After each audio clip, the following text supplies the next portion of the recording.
পৃথিবীর অন্যতম শ্রেষ্ঠ মুফাসসির, বাংলাদেশের গর্ব অহংকার, আমাদের কলিজার চাইতে প্রিয় আল্লামা সাঈদী সাহেবকে যারা ইনজেকশন মারে গোপনে হত্যা করেছে তারা আর কোনোদিন ভালো থাকতে পারবে না। কারণ প্রতিদিন সাঈদীর প্রেমিকের অভিশাপ পড়তেছে তাদের উপর। শুধু শাহাদত করে তা নয়, আল্লামা সাঈদীর জানাজা পর্যন্ত ঢাকার ময়দানে পড়তে দেয় নাই। সেদিন যদি আল্লামা সাঈদীর জানাজা পড়ার সুযোগ দিত কমপক্ষে কোটির উপর মানুষ হতো, ঠিক কিনা?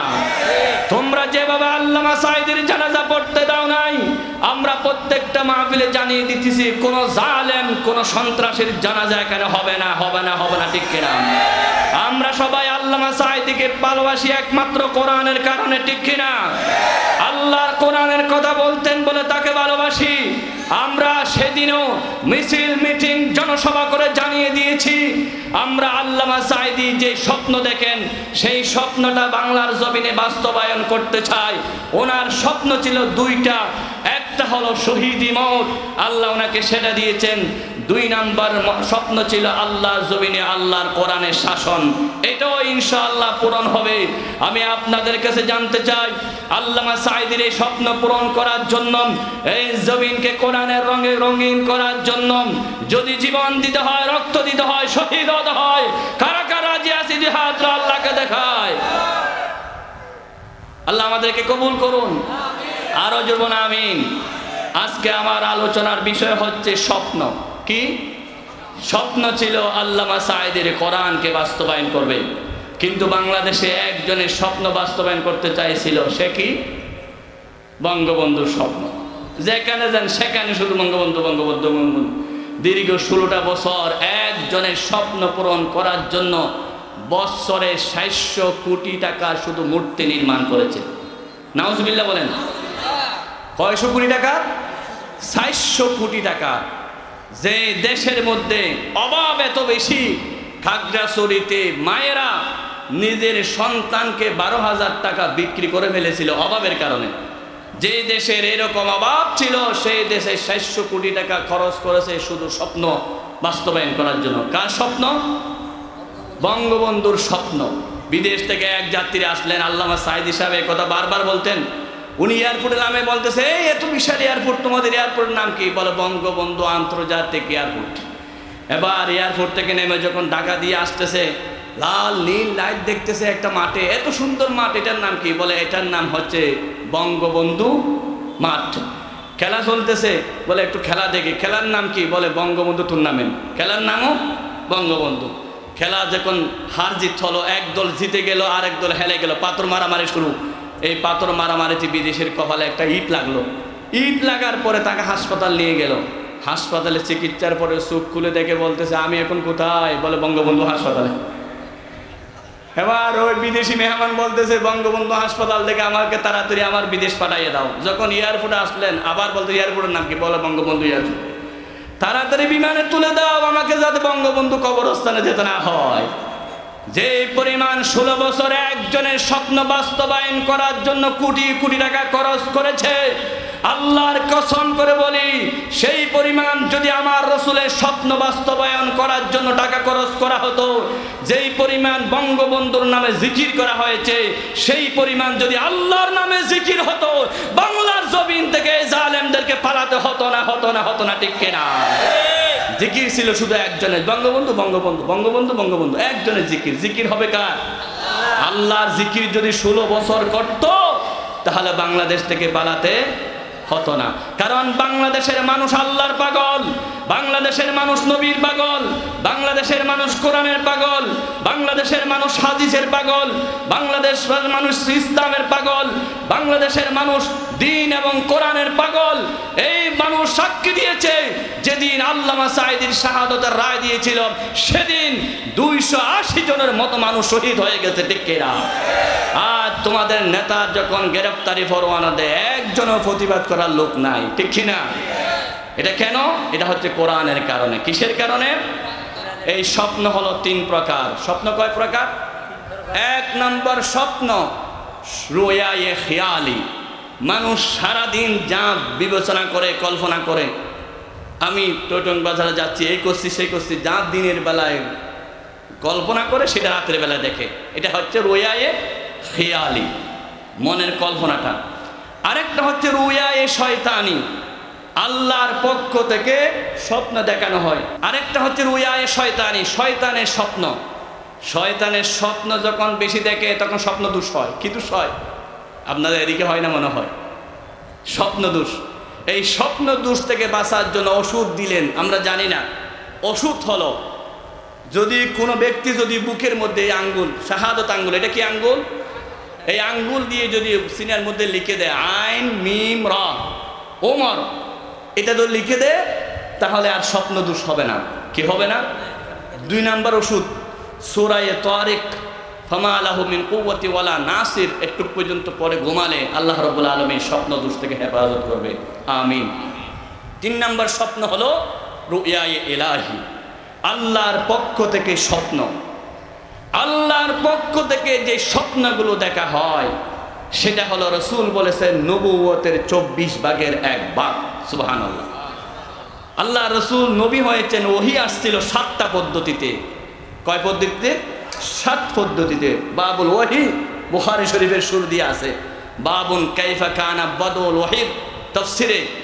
আমি শুরু থেকে শেষ পর্যন্ত মুজাহির উলুম মাদ্রাসায়, যে মাদ্রাসায় পড়েছি, সেই মাদ্রাসার আমাদের মুহতম সাহেব মোনা আব্দুল জলিল সাহেব নাওয়ারাল্লাহু মারকাদাহু ওয়া জাআলা জান্নাতা মাসওয়াহু, বুখারীর দরস এত সুন্দর করে দরস দিতেন। ইন্না ওয়াহাইনা ইলাইকা কামা ওয়াহাইনা ইলা নূহি ওয়ান নাবিয়্যিনা মিন বাদি, এই আয়াতের তাফসীরের মধ্যে বলেছেন এই স্বপ্ন হলো আল্লাহর পক্ষ থেকে যে স্বপ্ন হয়, এটা নবুয়তের 24 ভাগের 1 ভাগ। আমার নবী স্বপ্নের মাধ্যমে অনেক ওহী পেয়েছেন। সুবহানাল্লাহ। আজকে আমরা বাংলাদেশের মানুষ স্বপ্ন দেখতে চাই, আল্লাহর জমিনে আল্লাহর কোরআনের শাসন কায়েম হোক। দেখতে চান? 5ই আগস্ট বাংলাদেশে স্বাধীন হয়েছে, বিজয় হয় নাই। 5ই আগস্ট এটা ছিল বাংলাদেশের গণজোয়ার, সেখানে কোনো দল ছিল না, সব দলের মানুষ অংশগ্রহণ করেছে। বৈষম্য বিরোধী ছাত্র আন্দোলনরা, আমার ছোট ছোট মাসুম বাচ্চারা পর্যন্ত অংশগ্রহণ করেছে। অনেক মায়েরা নিজের সন্তানকে দিয়েছে, বাব্বু যাও মিছিল করতে যাও, মিটিং করতে যাও। সুতরাং এই মিছিলে মা অংশগ্রহণ ছিল, এই মিছিলে বাচ্চার অংশগ্রহণ ছিল, এই মিছিলে সবাই অংশগ্রহণ করেছে। সব যখন অংশগ্রহণ করে বাংলাদেশের স্বাধীনতার জোয়ার আনলেন, বাংলাদেশের গণভবনে তারা জামাত সহকারে নামাজ পড়েছেন। 5ই আগস্টের দিন জোহরের নামাজ, সুবহানাল্লাহ, আসরের নামাজ জামাত সহকারে পড়েছেন। সেই গণভবনে, বঙ্গভবনে ছেলেরা ঢুকে প্রথমে যে কথা বললেন সেটা হলো নারায়ে তাকবীর, আল্লাহু আকবার, নারায়ে তাকবীর, আল কোরআনের আলো। 5ই আগস্টের দিন বৈষম্য বিরোধী ছাত্র আন্দোলনরা গণভবনে, বঙ্গভবনে যে স্লোগানটা দিয়েছেন, সেই স্লোগান হচ্ছে স্বাধীনতার স্লোগান। সেদিন দেওয়ার পর তারা কমিটি গঠন করেছে, সরকার গঠন করেছে।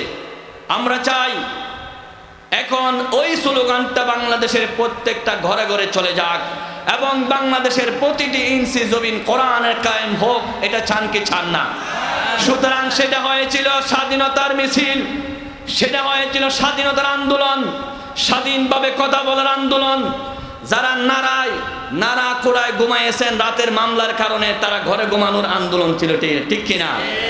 শত শত মামলা, পাহাড় নিয়ে যারা মায়ের কাছে যেতে পারেন না, ঈদ করতে পারেন নাই, আমরা নিজেরাও, আমাকে তো একবার মেরে ফেলেছিল, মেরে সাগরের পাড়ে ফেলে দিয়েছিল ডেট মনে করে। এরপরও কোনোদিন হক কথা বন্ধ করি নাই জালেমের বিরুদ্ধে। 16 বছরে বলেছি, কারণ জালেমকে ভয় পাই নাই, ভয় হবে একজনের, তিনি কে? আমার বন্ধুগণ, সে কথা বলতেছি, সেই দিন ছিল স্বাধীনতার স্লোগান। বাংলাদেশে আরেকটা স্লোগান হবে, সেটা হলো বিজয়ের স্লোগান। সেই বিজয়ের স্লোগান হবে কোরআনের স্লোগান, ঠিক কিনা? প্রত্যেকটা এলাকায় আল্লাহর কোরআনের স্লোগান হবে, আল্লাহর কোরআনের মাহফিল হবে, কোরআনের আওয়াজ হবে। 16 বছর আমরা বলেছিলাম আল কোরআনের আলো ঘরে ঘরে জালো, এখন বলতে হবে আল কোরআনের আলো সংসদ ভবনে জালো, ঠিক কিনা? কোরআনের আলো সংসদে জালো। কারা কারা চান দিয়ে হাত আল্লাহকে দেখান।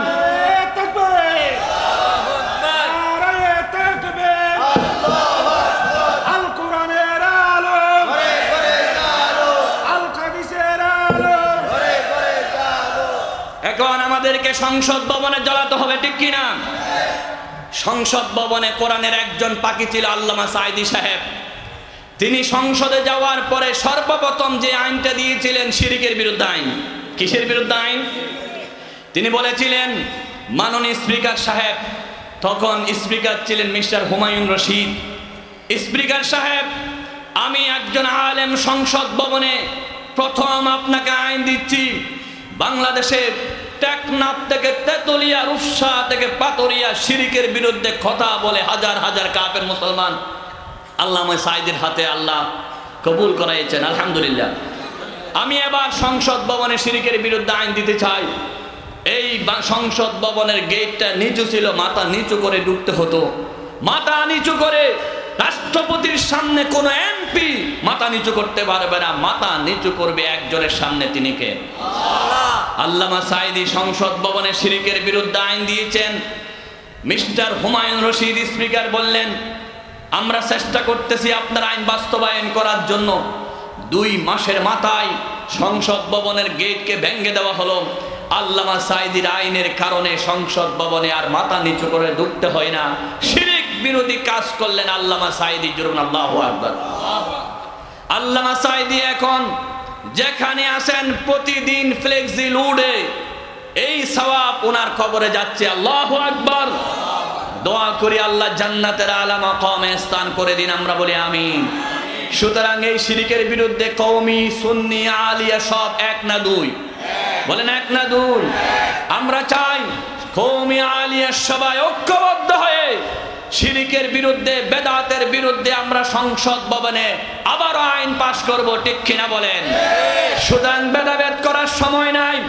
টুপি কার লম্বা, পাঞ্জাবি কার গোল, পাকড়ি কার 10 হাত, কে ফাতিয়া করে, মাছ ফাতিয়া, মুরগি ফাতিয়া, আবার মুরগির মধ্যে দেশি মুরগি, ফার্মের মুরগি, 4 দিনে ফাতিয়া, 5 দিনে ফাতিয়া।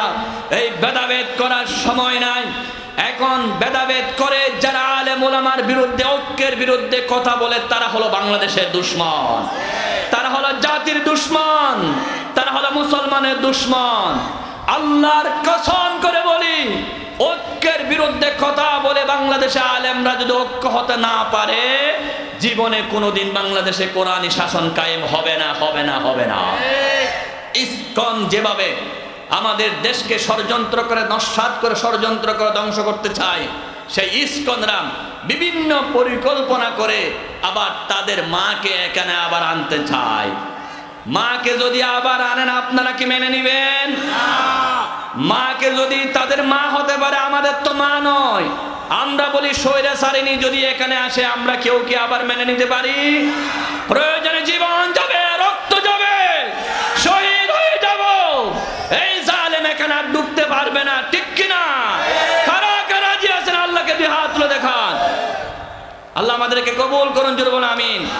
পৃথিবীর ইতিহাসে যত জালেম বিদায় হয়েছেন, নমরুদ বিদায় হয়েছেন আর ঢুকতে পারে নাই, ফেরাউন বিদায় হয়েছেন, ঢুকতে পারে নাই, হামান বিদায় হয়েছে, ঢুকতে পারে নাই, সাদ্দাত বিদায় হয়েছে, সাদ্দাত পরাজয় হয়েছে, বিদায় হয়েছে, ঢুকতে পারে নাই, আবু জেহেল ঢুকতে পারে নাই, আবুল হাব ঢুকতে পারে নাই। আপনারা কেউ মনে করবেন না তারা আবার ছট করে ঢুকে যাবে, ছট করে ঢুকবে, আমরা ফট করে গ্রেফতার করবো ইনশাআল্লাহ। কারণ এই দেশ আমরা রক্ত দিয়ে স্বাধীন করেছি, এখানে আর কোনো জালেম থাকতে পারে না। এই স্বপ্ন বাস্তবায়ন করার জন্য আল্লাহর জমিনে আমাদেরকে 1 নম্বর কাজ করতে হবে, ঐক্যবদ্ধ হতে হবে, ঠিক কিনা? এই টইটং মাহফিলে অনেক কওমি মাদ্রাসার ভাইয়েরা আছেন, আছেন কি নাই? সরকারি মাদ্রাসার ভাইয়েরা আছেন কি নাই? আমরা টইটকে যেমন নাকি কওমি, সুন্নি কোনো পার্থক্য দেখতে চাই না, পুরা বাংলাদেশেও কোনো পার্থক্য দেখতে চাই না, ঠিক কিনা? কারণ আমরা শিরিক মুক্ত একটা দেশ করতে চাই। যারা বাবার কাছে 3 জন পরীক্ষার্থীকে নিয়ে বলতেছেন, বাবা বাজান পরীক্ষার্থীরা আসছে, তাদেরকে বিজয় করে দেন। একটা বন্ড হুজুর নিয়ে গেছে না বাইশবান্ডারিতে, ইতিহাস জানেন না? আমরা সেই শিরিক আর দেশে হতে দেব না। স্বাধীনতার পরে যারা মূর্তিগুলো ভেঙে দিয়েছেন এক এক করে, প্রত্যেকে জাতির পিতা ইব্রাহিমের সুন্নত পালন করেছে। আল্লামা মামুনুল হক সাহেব গর্জে উঠে শুধু মূর্তির বিরুদ্ধে বলার কারণে ওনাকে মামলা দেওয়া হয়েছে। উনি বলেছে মূর্তির বিরুদ্ধে বলে বলেছি মূর্তির বিরুদ্ধে জিহাদ করে যাব, ঠিক কিনা? মামুনুল হক সাহেবের একটা বক্তব্য মুক্তি বিরোধী, এই কথাগুলো কবুল করেছেন। পুরা বাংলাদেশের মানুষ আজকে মূর্তি বিরোধী হয়ে গেছেন। এই জন্য মামুনুল হককে স্যালুট জানাতে হবে, ঠিক কিনা?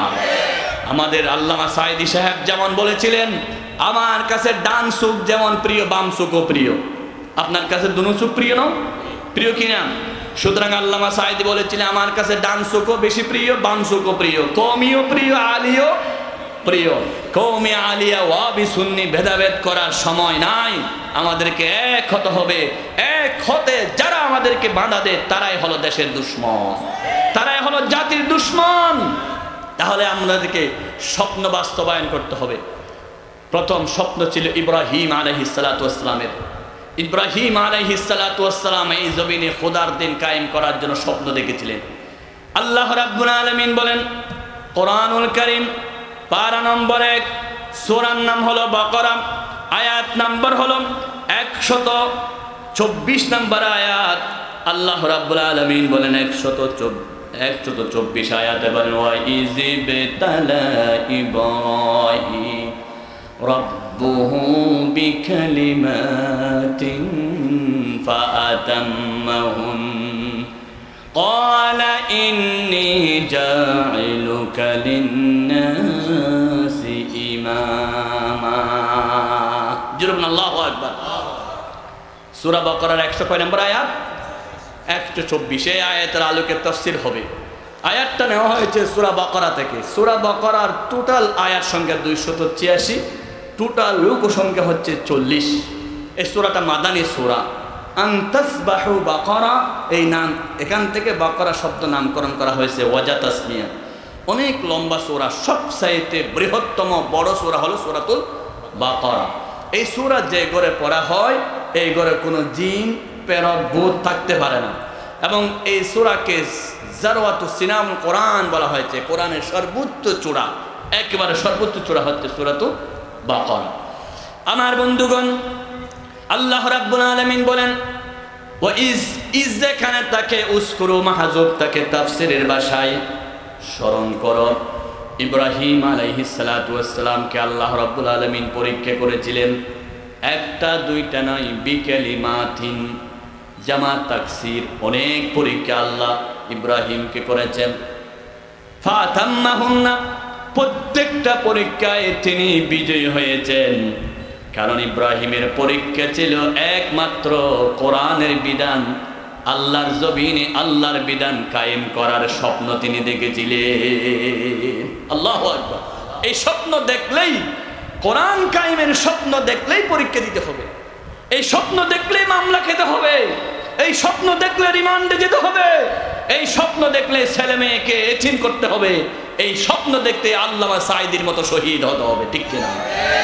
আজকে যে আপনারা বৈষম্য বিরোধী ছাত্র আন্দোলনের কারণে বিজয় পেয়েছেন, ওদের আন্দোলন 1 নাম্বার, কিন্তু ভিতরে আল্লামা সাঈদীর চোখের পানি আছে, আল্লামা সাঈদীর শহীদের রক্ত আছে, তাহাজ্জুদ গুজার আলেমদের চোখের পানি আছে, মক্কা মদিনার দোয়া আছে।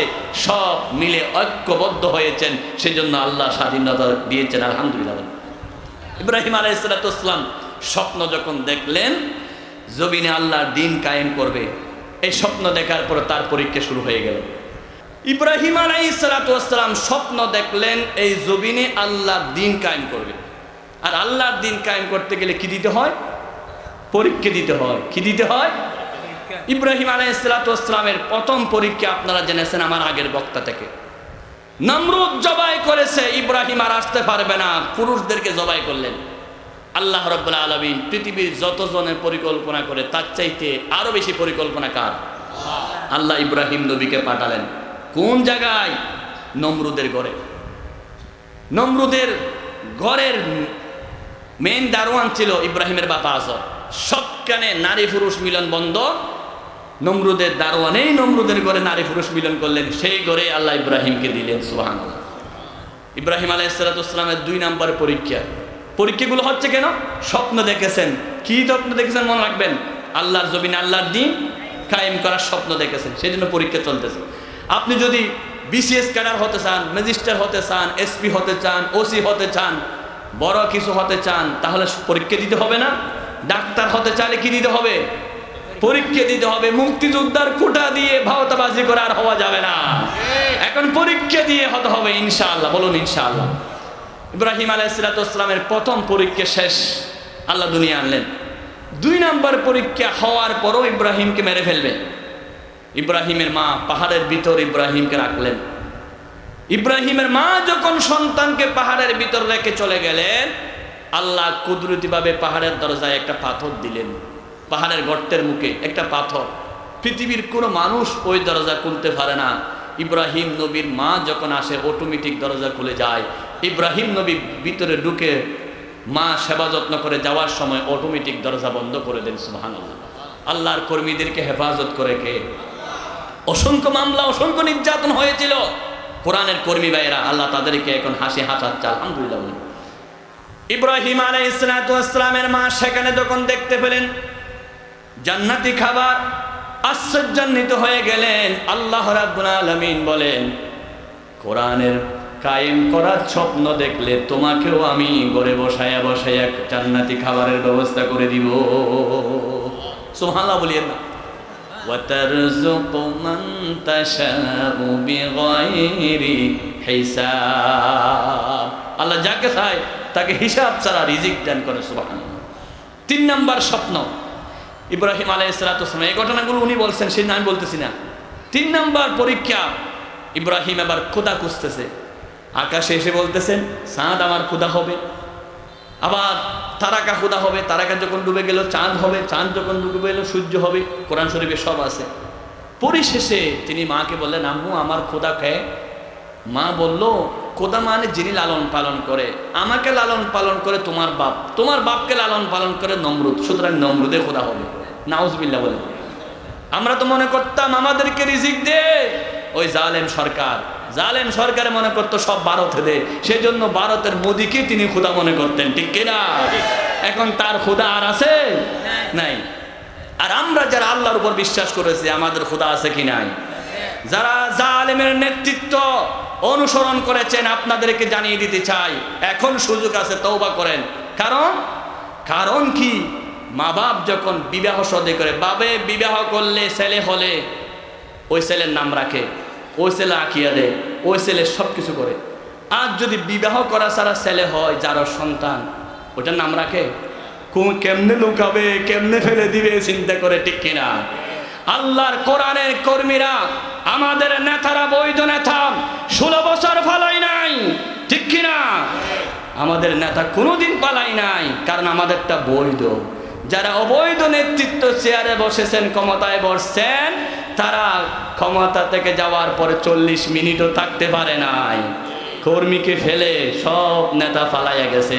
মনে করতে হবে, বাপ যেমন যার সন্তান জন্ম দিলে সন্তানের পরিচয় দিতে চায় না, যেই নেতার কর্মী, যেই নেতা কর্মীদেরকে ব্যবহার করে সুবিধা ভোগ করেছে, চেয়ারে বসেছে নির্বাচন ছাড়া, সেই অবৈধ নেতাও আর কর্মীর পরিচয় দিতে চায় না। কোথায় কর্মী, কোথায় কি, সবকিছু পালাইয়ে চলে যায়, ঠিক কিনা? কোথায় আওয়ামী লীগ, কোথায় কাদের কাকা, কোথায় গেল ওই জালেমের গরম গরম কথা? বলেন ঠিক কিনা? খেলা হবে, খেলা হবে, খেলা হবে বলে কাকা গেল পালাইয়া, ঠিক কিনা? আছে? যদি বৈধ নেতা হতো কর্মীদেরকে ফেলে চলে যেতে পারত না। আমার বন্ধুগণ, ইব্রাহিম নবী এবার মাকে জিজ্ঞাসা করলেন, আমার রবকে নিঝুম রাতে দূর আকাশের দিকে তাকিয়ে ছোট্ট ছেলে মাকে বলে স্রষ্টায় আমার খেয়ে। আল্লাহু আকবার। এই ঘটনা থেকে আমাদেরকে জানতে হবে, টৈটন বাজারে গেলে গরু গোস্ত 3 জন কাছে পাবেন, ফেকুয়া বাজারের কাছে গেলে গরু গোস্ত 10 জনের কাছে পাবেন। কতজনে মাছ বিক্রি করে, কতজনে গরু বিক্রি করে, কতজনে মুরগি বিক্রি করে। আপনি জিজ্ঞাসা করবেন, হুজুর কাঠটা নেব, কাঠটা ভালো। আপনি টিভি মাছ নেবেন, কোনটা পচানো, কোনটা জিন্দা, ঠিক কিনা? অনুরূপভাবে 50 জন মাছ বিক্রেতার কাছে যেমন আপনি যাচাই করে ভালো মাছটা নেবেন, বাংলাদেশে ইসলামী দল 50টা দল থাকলো, কোন দলটা হক্কানি দল সেটা বোঝার জন্য অনেকে টিভিতে রিমান্ডে দিয়েছে, নির্যাতন করেছে। সব নির্যাতন সহ্য করে যারা এই দলে ইসলামের পক্ষে ছিল তারাই হলো কাটি দল। কেউ তো বলে না এতজনে গরু গোশত বেছে কাটতে নেব। ইসলামী দল আসলে কেন বলেন এতজন ইসলামী দল কেন, ইসলামী দল এতগুলো কেন, কোনটা ব্যবহার করবো এটা কেন বলেন? গরু গোশত যেমন দেখে শুনে নেন, মাছ যেমন টিভি নেন, ইসলামী দল বেছে বেছে নিবেন। যাদের নেতা এক এক করে শাহাদতের মঞ্চে জীবন দিলেন তারাই হলো বাংলাদেশের সবচাইতে বড় হক্কানি দল, কোনো সন্দেহ নাই। ইব্রাহিম নবী পরীক্ষায় মাকে বলল কোনটা হক আমার রব। মা নমরুদ বললেন, ইব্রাহিম বলল না, ইন্নী ওয়াজ্জাহতু ওয়াজহিয়া লিল্লাযী ফাতারাস সামাওয়াতি ওয়াল আরদা হানিফ। ইব্রাহিম নবী এবার পাহাড় থেকে এসে সর্বপ্রথম বাবার কাছে দাওয়াত দিলেন। কাকে দাওয়াত দিলেন? বাবাকে দাওয়াত দিলে বললেন ওয়াইয ক্বালা ইব্রাহিমু লিআবিহি আযারা আতাত্তাখিযু আসনামান আলিহা। আমার আব্বু আযর দেখতে পাচ্ছি মূর্তিগুলো নির্মাণ করে তাদের তুমি খোদা হিসাবে বানাও। ইন্নী আরাকা ওয়া কওমাকা ফি দালালিম মুবিন। নিশ্চয় আপনি এবং এলাকার সমস্ত লোকেরা পথভ্রষ্ট, যারা মূর্তি পূজা করে তারা পথভ্রষ্ট, ঠিক কিনা? প্রথম দাওয়াত দিলেন বাবাকে। তার অর্থ হলো আপনি যদি ইসলাম জমিনে যদি আল্লাহর স্বপ্ন, আপনার ইব্রাহিমের স্বপ্ন, কোরআনী স্বপ্ন, আল্লামা সাঈদীর স্বপ্ন যদি বাস্তবায়ন করতে চান, প্রথমে আপনার পরিবারকে ঠিক করতে হবে। বাবাকে বুঝাইতে হবে আব্বু নামাজ পড়তে যাও, মাকে বলতে হবে আম্মু ঠিকভাবে নামাজ পড়ো, ছেলে মেয়েদেরকে নামাজের হুকুম দিতে হবে। ও টৈটনবাসী এমন একজন মানুষকে বুকে হাত দিয়ে বলতে পারবেন সকালবেলা ফজর পড়ে নাই, আমার ছেলেকে নাস্তা দিই নাই, জোহর পড়ে নাই, দুপুরে বাদ দিই নাই, আসর মাগরিব পড়ে নাই, এশা পড়ে নাই, আমি রাত্রে বাদ দিই নাই। কিন্তু এখনো দেখেন অসংখ্য কওমি মাদ্রাসায় আমি নিজে পড়েছি, অসংখ্য মাদ্রাসায় জামাত না ফেলে দুপুরে খানা দেওয়া হয় না, মাগরিবের জামাতে এক রাকাত 2 রাকাত না ফেলে এশারের খাবার দেওয়া হয় না।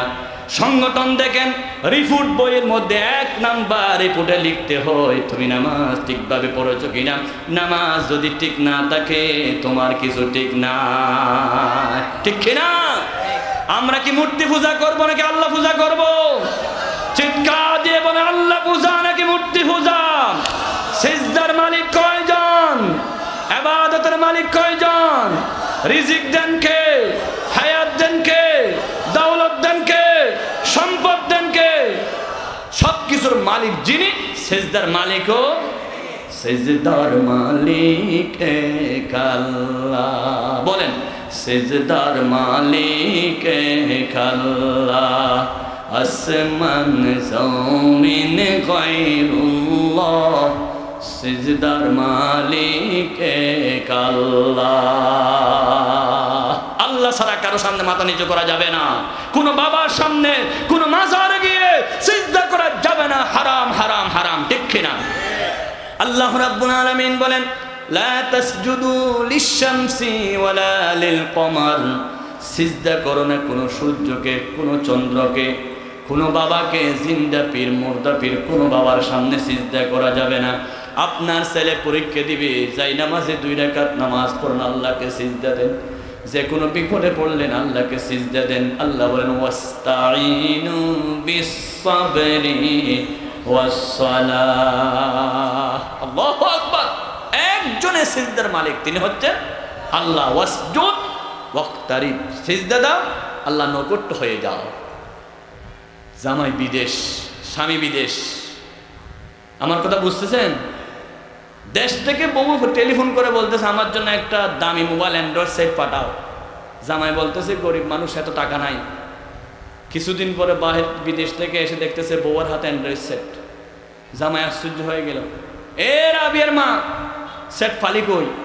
বলে না, কিছু জন্য মাইজত দিল, বলছে আমার একটা গার্ল বয়ফ্রেন্ড আছে, বন্ধু আছে, আমার বন্ধুর থেকে নিচ্ছি। এই কথা শোনার সাথে সাথে জামাই খুশি হবে। পিছনে বাইরা বলতেছে ফিরি ফেলে অসুবিধা কি?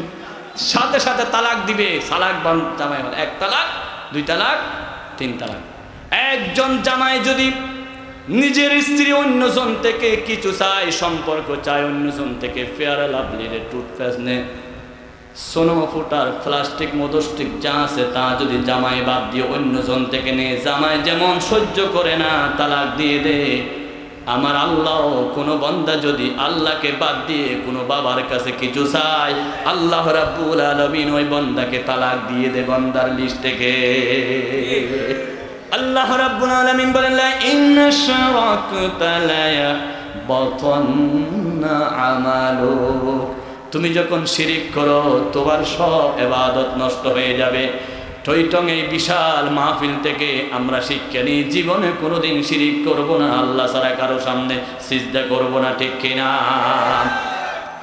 ইব্রাহিম নবী আবার জাতির কাছে গেলেন, ক্বালা রাগিবুন আনতা আন আলিহাতি ইয়া ইব্রাহিম। বাবাকে যখন দ্বীনের দাওয়াত দিলেন, বাবা বলেন আমার খোদার বিরুদ্ধে যদি আরেকটা কথা বলো, লা ইল্লাম তানতাহি লা আরজুমান্নাকা ওয়াহজুরনি মালিয়া। মূর্তির বিরুদ্ধে যদি আরেকটা কথা বলো পাথর মারবো তোমাকে। জোরে বলো নাউজুবিল্লাহ। বাবা বলতেছে ছেলেকে মূর্তির বিরুদ্ধে কথা বললে কি মারবো? লা আরজুমান্নাকা, রজম করব, পাথর মারবো। ওয়াহজুরনি মালিয়া, তোমাকে আমি ত্যায্য পুত্র করব, আমার ঘর থেকে বের করে দিব। বাবা যদি মূর্তির পক্ষে বলে আপনি কি মূর্তির পক্ষে থাকতে পারবেন? মা যদি মূর্তির পক্ষে বলে আপনি কি মায়ের পক্ষে থাকবেন নাকি আল্লাহর পক্ষে থাকবেন?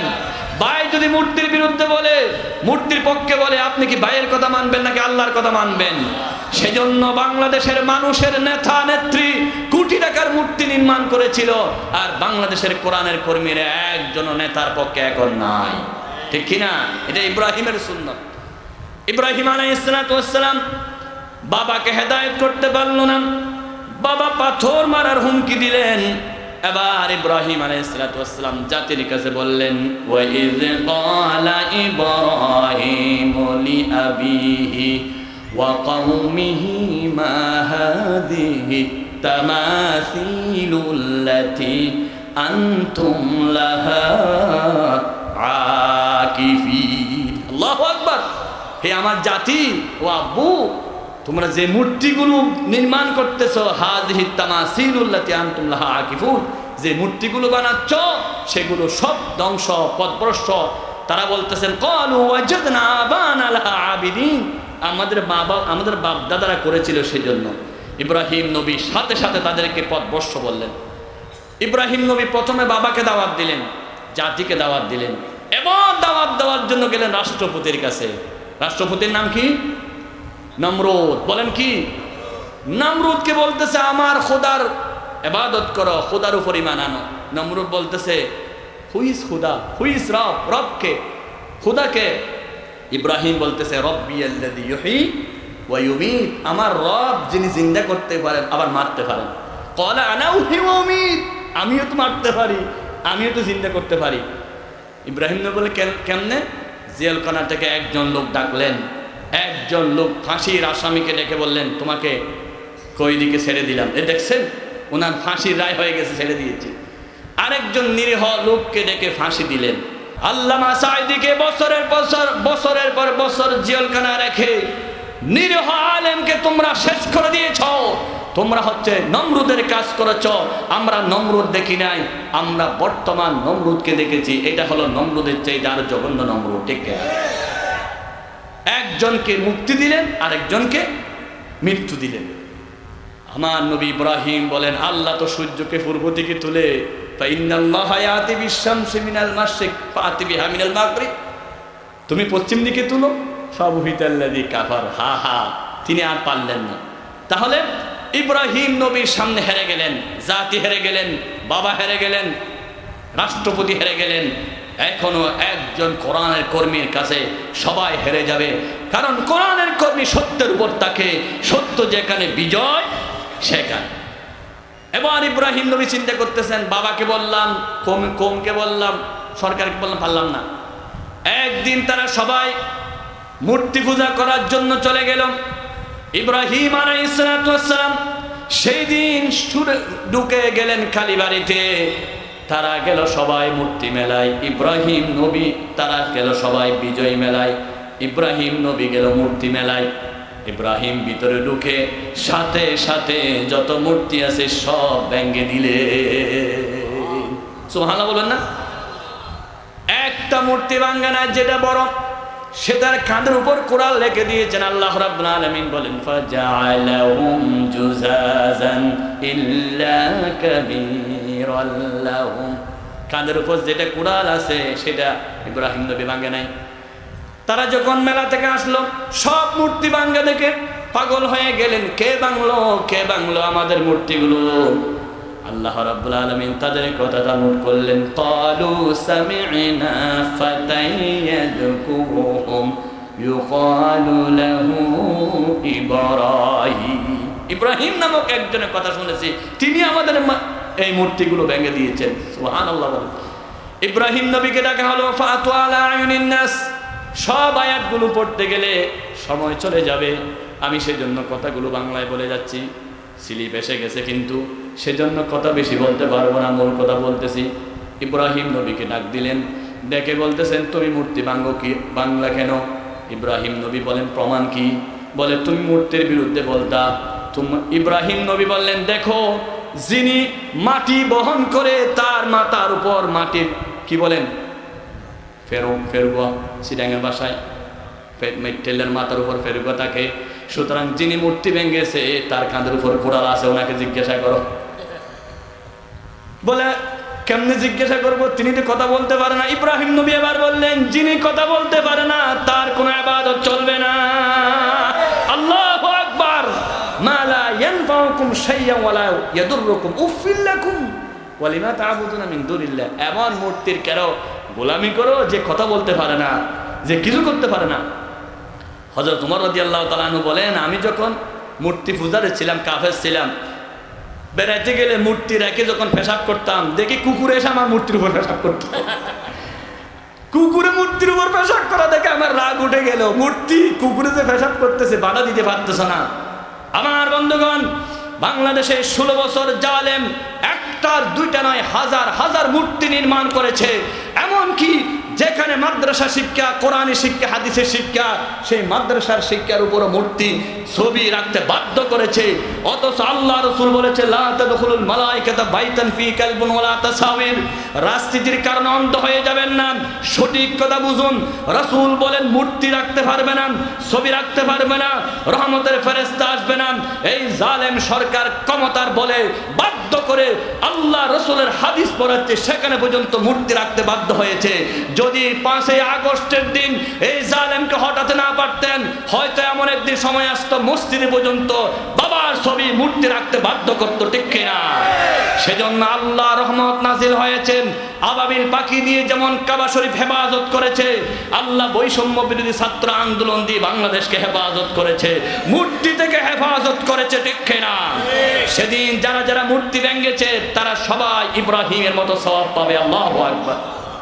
গত 28 অক্টোবর চট্টগ্রাম শহরে ইঞ্জিনিয়ারিং ইনস্টিটিউটে রক্তাক্ত 28 অক্টোবর তারা যে মানুষ মেরেছিল, মারার পরে নাচানাচি করছিল, তার বিরুদ্ধে প্রতিবাদ সভা হলো। প্রতিবাদ সভার মধ্যে আমরা সবাই ছিলাম। এসে দেখতেছি চট্টগ্রামে স্টেডিয়ামের সামনে একটা মূর্তি, ছবিটা ওই বাবার মতো। আমি নিজেই মাগরিবের নামাজ পড়ে জুতা নিয়ে তাকে মারার জন্য যাচ্ছি, লোকেরা বলতেছে হুজুর এটা বাবা নয়, কিন্তু এটা স্টেডিয়ামের মালিক। তারপরে আমি তাড়াতাড়ি বন্ধ করে দিলাম, কারণ যেখানে মূর্তি দেখবেন সেখানে আক্রমণ শুরু হয়ে যাবে, ঠিক কিনা?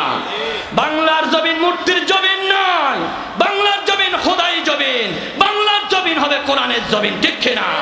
যারা মূর্তির জমিন বানাতে চায় আমরা কেউ তাদের পক্ষে থাকবো না, কথা বলবো না। আল্লাহর হাবিব বলেছেন মান মাশা মা জালিমিন লিয়াকাউহিয়াহু ফাকাদ খারাজা মিনাল ইসলাম। মূর্তি যারা বানিয়েছে, জুলুম যারা করেছে, তাদের পক্ষে যদি কোনো মুসলমান কথা বলে সে ইসলাম থেকে বের হয়ে যাবে।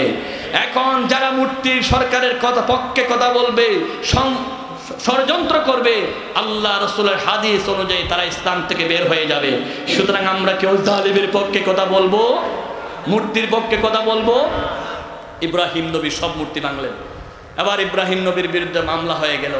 এখন তো দে জেলখানায় আয়নাঘর, তখন ইব্রাহিম নবীর জন্য আগুন রেডি করলেন। কি রেডি করলেন বলেন না কি? আপনারা ইতিহাস জানেন তো, আমি শিক্ষাগুলো বলার জন্য। ইব্রাহিম নবীকে যখন আগুনে ফেলানো হচ্ছে, শরীরে কাপড় ছিল, এই কাপড়গুলো কেউ খুলতেছে না, কারণ সবাই জানে আল্লাহর নবী, নবীর গায়ে হাত দেওয়া যাবে না। সরাসরি বাবা বলতেছে, তোমরা কেউ সাহস করো না আমার সন্তানের কাপড় খুলতে, আমি নিজে আমার সন্তানের কাপড় খুলে ফেলব।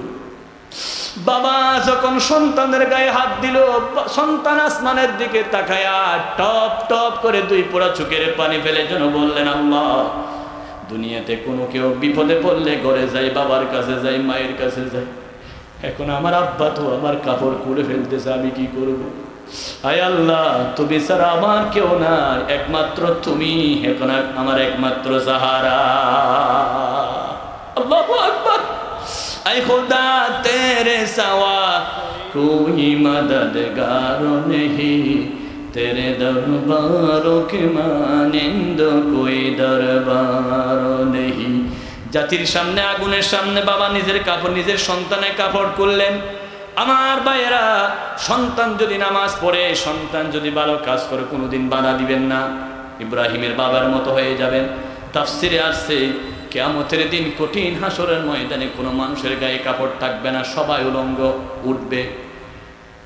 আল্লাহ নবী বলেন, সেদিন সর্বপ্রথম কাপড় পরাবে ইব্রাহিম নবীর গায়ে।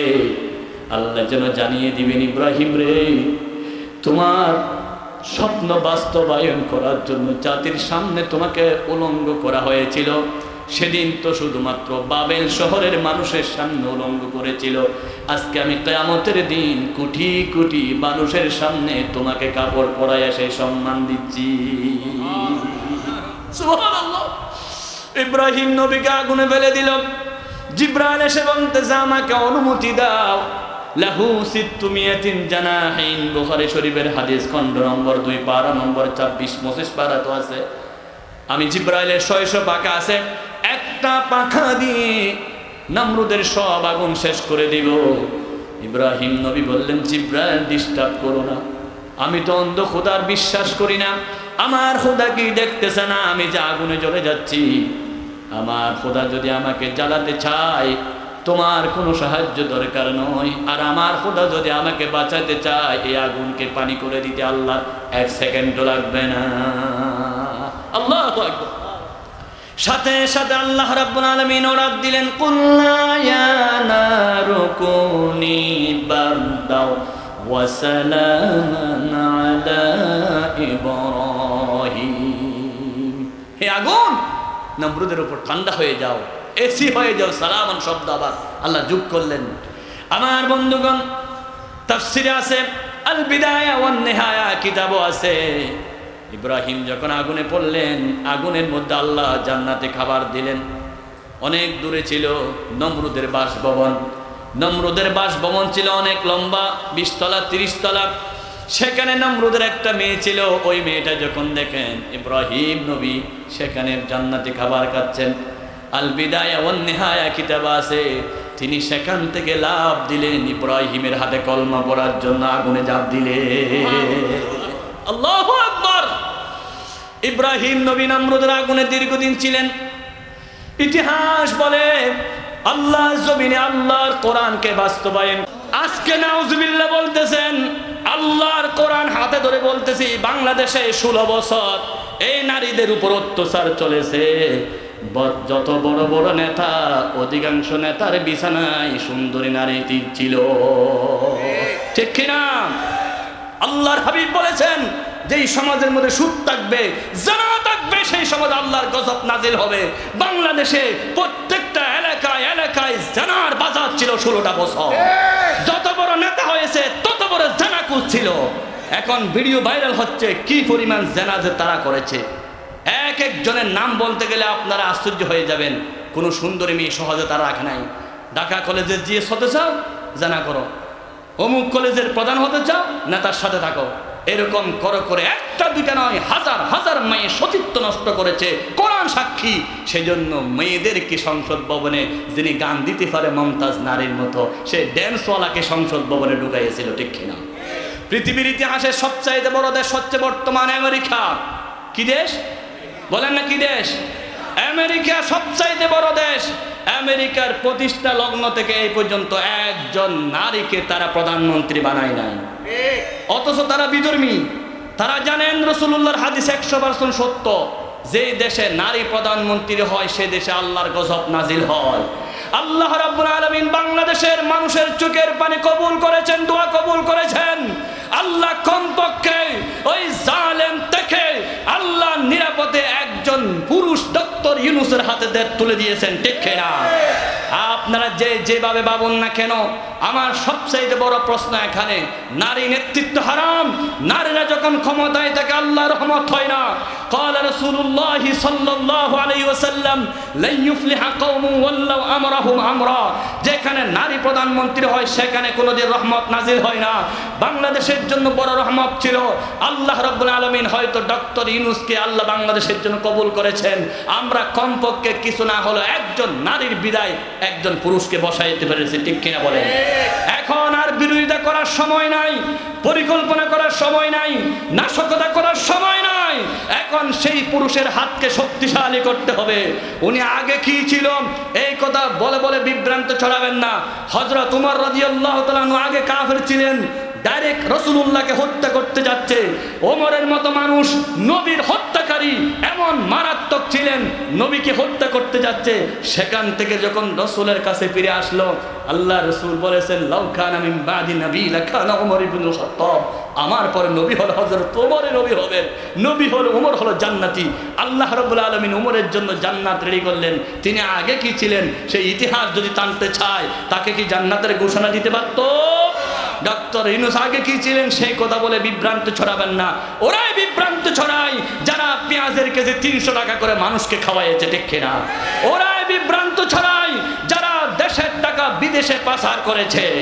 একটা দুইটা নয়, অসংখ্য ব্যাংক খালি করেছে, অসংখ্য শেয়ার বাজার খালি করেছে। টাকা লুট করতে করতে করতে করতে বাংলাদেশে 50 বছরও সেই টাকা পরিশোধ করা যাবে না। আমার টাকা দিয়ে বিদেশে 300টা বাড়ি করেছেন। নিজে চেয়ারে থাকা অবস্থায় প্রধানমন্ত্রী বলেছিল আমার পিয়নো হেলিকপ্টার ছাড়া চলে না। আমার পিয়নো বলে কত কোটি টাকার মালিক। পিয়ন যদি এত কোটি টাকার মালিক হয়, মনে করতে হবে পিয়নের বস কোটি টাকার কিনা। কি তোমার বাবার টাকা আজকে ব্যাংক থেকে লুট করা হয়েছে, গ্রাহকরা খেদে খেদে মরতেছে। এই গ্রাহকদের অভিশাপ তাদের উপর পড়বে। আমার বন্ধুগণ, শাপলা 70-এর আলেমের চোখের পানি তাদের উপর গজব হিসেবে নাজিল হয়েছে। বিডিআর হত্যায় চোখের পানি তাদের উপর আল্লাহর গজব হিসেবে নাজিল হয়েছে। আলেম ওলামারা ঘুমাতে পারে নাই।